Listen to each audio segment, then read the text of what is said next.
Hey guys, Michael here with the dailynote.net, and today I want to try to tone this down a little bit, and I want to be more conversationally, if that's possible.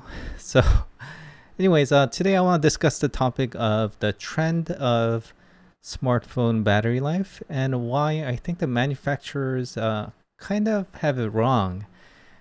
It got really bad at one point, and I'm showing you a really good example of it right here, the Samsung Galaxy Note 5. Right, maybe you might get more screen on time than I do with this device. This is the current device I'm using right now because I had to return my Galaxy Note 7 and I'm waiting for the Galaxy Note 8. I'm getting 2.5 hours of screen on time, but I would say that's too little for me. And I think Samsung has learned that. That's why they're putting a much larger battery these days on the S7 and the S8, Note 7, and then Note 8, a little bit larger. But I think in general, the device manufacturers kind of have this wrong. And what I mean by that is they seem to be cutting the size of the battery down any chance that they could whenever they improve things like the CPU efficiency, the OS efficiency. They have these battery usage monitoring apps now that is like literally hardwired into the OS or into the firmware that is given onto these phones. And even though the app is programmed so that it runs all the time in the background and that's what it's made for, these apps, unless you grant the permissions explicitly, they'll just shut them off, right? And I think in a way that's kind of crippling the potential of these phones, right? Maybe it's beneficial for you to kind of have a service running on your phone all the time, even though kind of uses a lot of your battery. Maybe that's how you want to use it. And it kind of promotes these apps to be developed and these ideas and these usage ways to spread where it kind of leads to more stuff.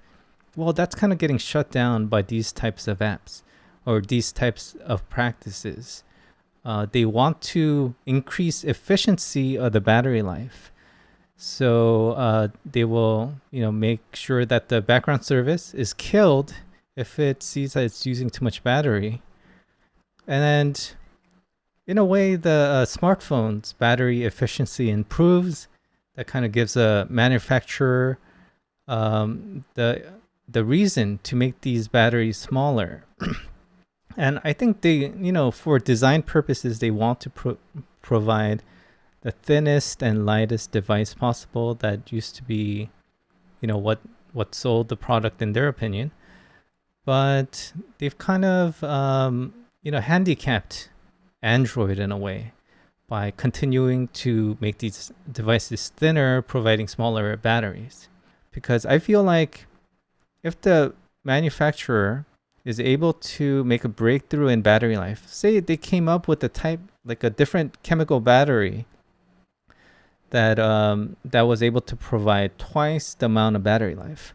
I think right now, I would guess what they would do is they would just cut the battery in half, and that way they're gonna be able to provide like a thinner, lighter smartphone. But I really am not looking forward to that. And I really hope that that doesn't happen, because if we had a lot more battery life, I'm not talking about just like 50% more. If we stumble onto and make a breakthrough in battery technology one day, I think we could absolutely use it. So anyways, I was just thinking about that for a while actually. And I wanted to share this out. Maybe you agree with me or you don't agree with me. But please let me know what you think in the comments below. And if you like this video, make sure you give it a like. And if you haven't subscribed yet, please subscribe. And I'll see you next time. Thank you for watching.